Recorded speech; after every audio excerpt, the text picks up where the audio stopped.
Good morning, everyone. It is May 7th. And I made a YouTube channel, which is awesome, except I don't know how to live stream on it. So I am going to keep making them here and then posting them there and then resharing it. I will figure it out. Except encoding software is not free, and I already established in a couple of videos I'm not rich. Today I'm going to talk about a couple of things, and they're not connected, so excuse me. I mean, they're connected because they're my story, but they're not connected. First, I want to discuss food and eating. On most days, I have this iced hazelnut. Today I switched it up. It's butter pecan and a Boston cream donut. And I'm not a small girl. But that's probably on most days the only thing I eat. I kind of sip on this all day. And I take my meds and I eat my donut, and then, you know, I make sure the kids eat and I make them meals and so on and so forth. But I'm for real not hungry. When I am hungry, it is a hard time to decide what I want. When people attempt to accommodate me and be like, we'll get whatever you want, I don't even want to make the decision. It's really hard. And I justify eating the crap that I eat because it's on such small doses. Like, if I was eating 8 donuts all day, I'd be like, man, I need to put the donut down. But if all I'm taking in is a donut and a coffee, I feel like I can do that. And I know it's not healthy, and I know it's not the best thing. And when I take better care of myself and what I eat, I do feel better. So, you know, the better care I take of myself, the better I feel, which makes sense, but it's really hard to do sometimes. So yeah, that's food. My sister told me to take some app or follow someone on Twitter that gives you little random friendly reminders, and some of them are just like, eat today. And that helps me. So that's food.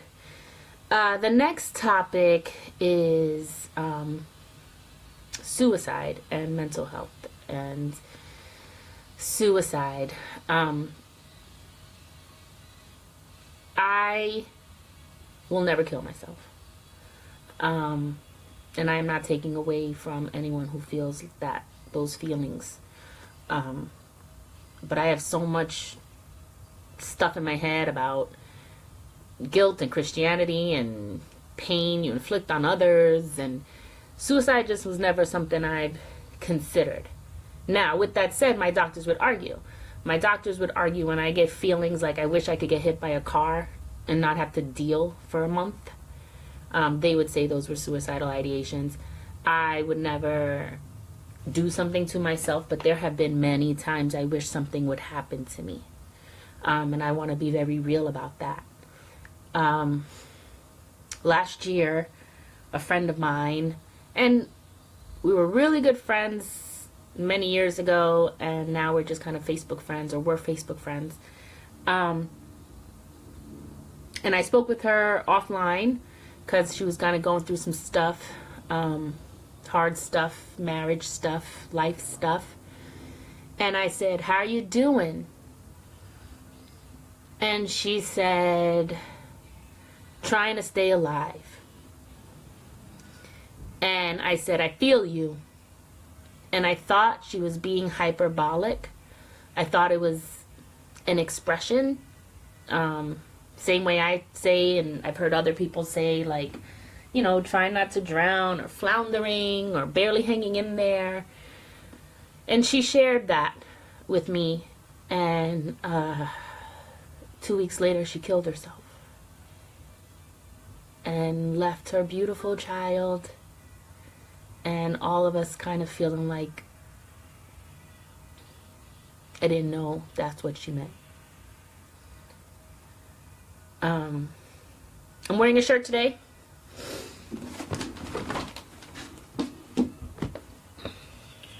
www.ajspeaceproject.com. Creating peace in the young mind through artistic expression. AJ Peace Project. AJ is a member of my family, was a member of my family who suffered from mental illness. And his mom, she is the strongest lady I've ever met. She started this organization for young people to deal with their mental illness. AJ was an amazing artist, and he took his life.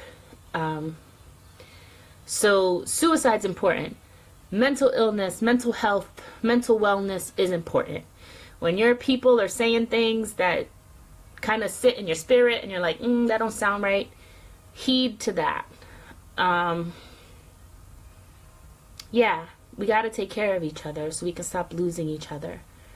The last thing is, and check out this organization, it's cool. It's another resource for people.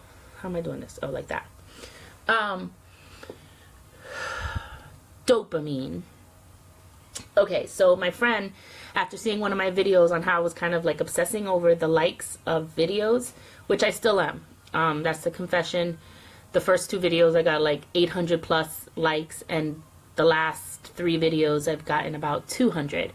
And I'm not an egomaniac, but I just feel like, what did I not do in the last 3 that 600 people are not interested?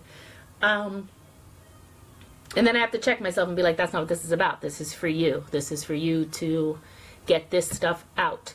And this is also that I have a record of things, so that when I do start talking more specifically about my clothing line and people are like, how'd you come to this idea? I'll be like, there are videos for that.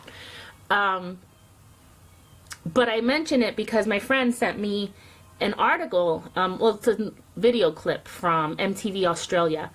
And it talks about millennials and how our society is being reshaped with technology, and how we thrive on instant gratification, things that give us quick shoots to our brain of happiness, you know, quick shots of dopamine, which is something I was talking about yesterday, right? Like our chemical hardwiring, and you know, dopamine makes us feel good, and we can get addicted to it. So you get those likes and it shoots in your phone and you check and you're like, yay, I have a shot of dopamine and I feel so satisfied or worthy or happy or whatever the case may be. So as someone who has a deficiency with that, and I'm on serotonin inhibitors, to be anxious and agonize over numbers is not good for me. So I'm going to do my darndest not to stress over that and just be like, I'm putting it in God's hands. So that's it for today. Food, try to eat. Suicide, take it seriously. Dopamine. Don't be obsessed with the stuff that doesn't matter. And these are all things I'm telling myself. I'm not telling you guys. I need to not focus on that. So I hope you like this video. If you're hurting, I'm here. There are people there. There are organizations there. There are hotlines. There are things in place. So till tomorrow. Bye.